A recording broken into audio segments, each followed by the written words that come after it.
रमता राम जपो रे प्राणी, अब तो सुन ले राम कहानी।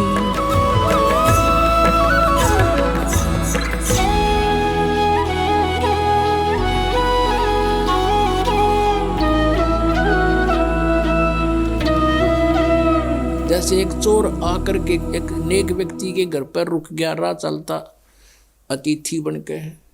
अब उस नेक व्यक्ति ने उसको एक नेक अतिथि जाना, क्योंकि वो स्वयं नेक था। उसने उसको चोर नहीं माना, खाना खिलाया, बढ़िया वस्त्र दिए, सर्दियों के दिन थे, अपने घर में चौक में सोया जहाँ आप सो रहा था। अब धनी तो सो गया ठाठ से, चोर उठा, उसका धन निकाल कर रात को चंपत हुआ। अब वो चोर तो चोर था, लेकिन उस नेक आदमी को चोर दिखाई नहीं दिया। फिर एक नेक व्यक्ति उस चोर के घर पर डट गया, राह चलता। अब उसने रोक लिया, रुक गया। अब वो नेक व्यक्ति तो सामने सो गया उसके घर पे, और वो सारी रात जागता रहा। कदे यूँ चोरी कर ले जा रात ने, कदे चोरी कर ले जा रात ने, यूँ जागता रहा। क्योंकि वो दोष उसमें खुद विद्यमान था, उस नेक व्यक्ति में नहीं था, अतिथि में। और भी बहुत से प्रमाण परमात्मा ने दिए कि एक साधु किसी लड़की को पीटा जा रहा था, नगर के लोग उसको मार रहे थे, संत वहां पर पहुंच गए। वो बड़े सिद्ध पुरुष थे, सबको पता था कि इसकी वचन में शक्ति है। उसने कहा कि भाई बच्चों क्या हो गया, क्यों मार रहे हो उस बेटी को। सभी गांव वालों ने कहा कि ये उल्टा है, ये यहाँ दुष्कर्म करती है। तो संत ने कहा कि एक काम करो, रुक जाओ, ऐसे नहीं, इसको सजा हम बताएंगे, ऐसे देना। सब पत्थर उठाओ एक एक, और एक एक पत्थर इसको मारेंगे, इसको तरफा तरफा के मारेंगे। सब उठा लो, सब ने एक एक पत्थर उठा लिया। और संत ने कहा भी इसका पत्थर वो मारा जिसमें कभी कोई अपराध ना किया हो, जिसके मन में ये दोष ना हो, वो करे इस काम ने, नहीं तो यहीं भस्म हो जाओगे। एक के हाथ में पत्थर ना रहा और छोड़ कर दूर जा खड़े हुए। परमात्मा ने कहा, अरे कुछ तो सोचो निकम्यो, ये अकेली दुष्कर्म करती थी या तुम्हारे गांव का भी था कोई। नीचे मुंह कर लिया, उसको क्यों नहीं पीट रहे तुम। तो कहने का भाव ये पुण्यात्माओं, हम जब भगत बनाएंगे, परमात्मा के मार्ग में चलेंगे, तो इस तरह की सांसारिक बाधाओं से भी हमने निपटना होगा, और प्यार के साथ, इस ज्ञान के साथ हमने आगे बढ़ना है। अब वह लड़की आने लगी, लेकिन इतना ज्ञान सुनकर भी बुद्धि भ्रष्ट व्यक्ति उसी तरह व्यवहार करते रहे उस बेटी से। परमात्मा की आत्मा दुख पाई कि ये दुष्ट अभी समझे नहीं मैं क्या कहना चाहता हूँ।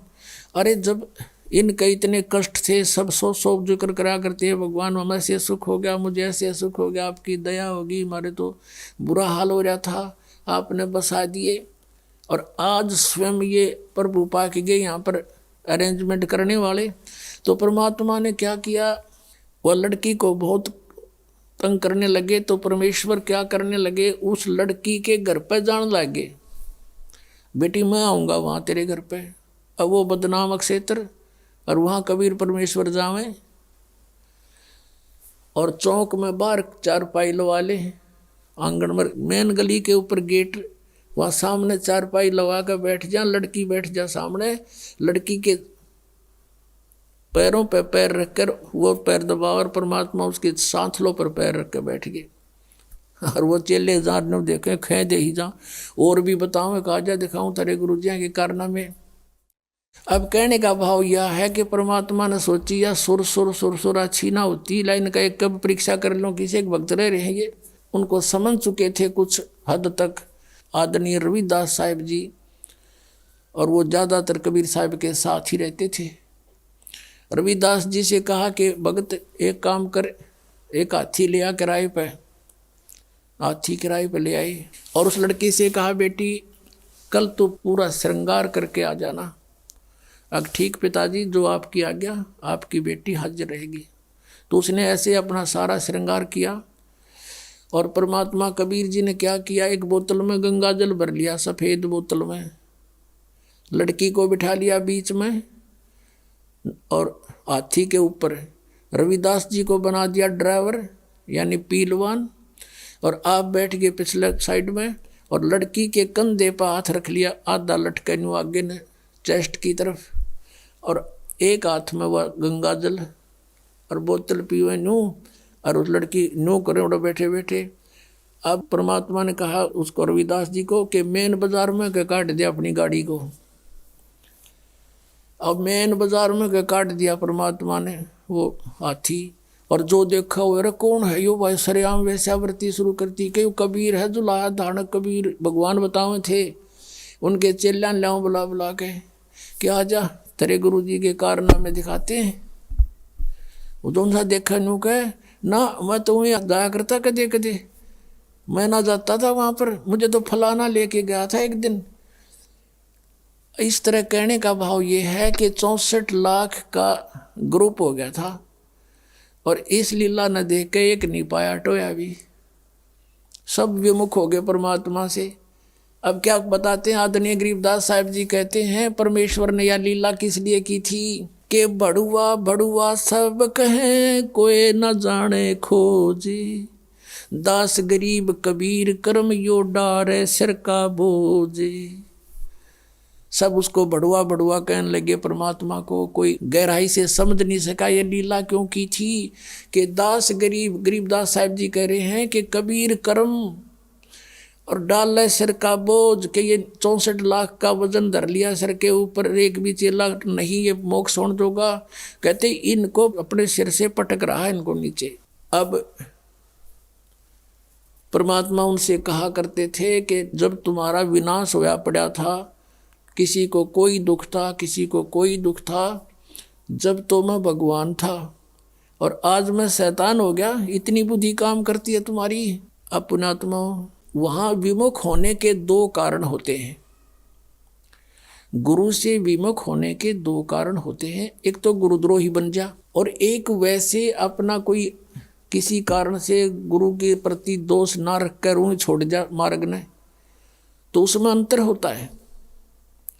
गुरुद्रोही जो होते हैं, गुरु में दोष निकाल कर, उस 64 लाख के 64 लाखों ने गुरु जी में दोष नहीं माना था, लेकिन लोक लाज से जाना बंद कर दिया। कुछ एक थे जो उसमें मुखिया से, जो कुछ टाइप के लोग होते हैं जो स्वयं ने कम्मे गणे होते हैं, तो वो परमात्मा के विमुख दोष रखा करते थे, तो उनको गुरुद्रोही कहा जाता है। और जो वैसे किसी कारण से विमुख हो जाते हैं तो उनको परमात्मा क्षमा कर देते हैं। इनको मालूम है कि इन प्राणियों के ऊपर कई प्रकार के प्रेशर है, लेकिन अब पिछली पीढ़ी तक लाने के लिए उनको चार्ज कर दिया था, उनकी भक्ति करवा दी, उनसे दान धर्म करवा दिए थे, तो उस कारण से फिर मनुष्य जन्म मिलते हुए आप जी को अब तक आ रहे हो। और मनुष्य जीवन से जो आता है प्राणी, और अब भी उसको मनुष्य जीवन प्राप्त है, उसके कर्म भी बहुत अच्छे होते हैं, उसका स्वभाव भी अच्छा होता है, और परमात्मा के बिना वो रह नहीं सकता। तो वो स्थिति आप जी की है। आप कहीं ना कहीं भटक रहे थे भगवान की खोज में, चाहे कर रहे थे कुछ भी, वही यहाँ आ रहे हैं।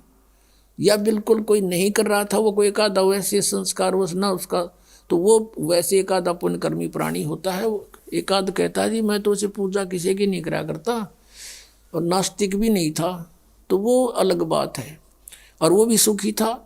और जो तुम साधनाएं करते थे, ऐसा लगता था जैसे हम ये पूजाएं करते हैं शायद ही नहीं से सुख है, और दुख आने लगे जब वो पूजाएं कोई सहयोग मिला नहीं। तो इस प्रकार हमने इस ज्ञान को भी समझना है और भगवान को भी जानना है। तो अब परमात्मा ने आपको ये ज्ञान साथ दिया है, और इस ज्ञान के आधार से, और पहले हमने जो फॉल पॉइंट हमारे हुए जिससे हम फेल हुए, वो भी याद दुआ रखे थे दास ने।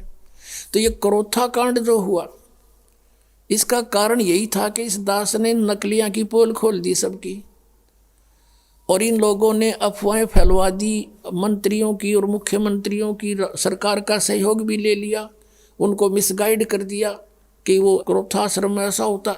समाचार पत्रों में भी ऐसी भूंडी बदनामी कर दी, लेकिन मेरा एक भी बच्चा हमसे दूर नहीं हुआ, क्योंकि वो दास को बहुत गहराई से समझ चुका था।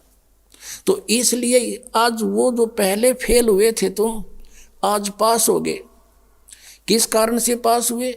कि आप जी ने परमात्मा को पहचान लिया, आप शिक्षित हैं, वेदों को दिखाया दास ने, गीता जी को दिखाया, पुराणों को दिखाया, अन्य नकलियों के सब आपके सामने इतिहास दिखाए, तो आपको 100% विश्वास हो गया कि कबीर इज गॉड और हमारे गुरुजी हैं, चाहे कोई कुछ भी कहो। तो इस प्रकार से वो जो पहले हम फाउल हुए थे, ईब ना हुए, तो अब हम पार हो जाएंगे। हमने भगवान को पहचान लिया, कबीर परमात्मा को परमात्मा मान लिया, और ऐसे बिना हम आगे चल नहीं सकते थे। ऐसी बेहुदी अफवाहें फैलाई गई थी समाचार पत्रों के माध्यम से, मीडिया के चैनलों के माध्यम से। यदि अब नया भक्त कोई आया हो और उनको देख ले तो आज भी नफरत हो सकती है उसको, लेकिन मेरे साथ जितने भी लाखों की संख्या में थे, एक भी वापस नहीं हुआ, क्योंकि ये बहुत अच्छी तरह समझ चुके थे। दास ने इनको तोते की तरह पढ़ा रखा था, या बैठा बैठा के, जैसे ही बाप के साथ प्रयत्न हो रहा है।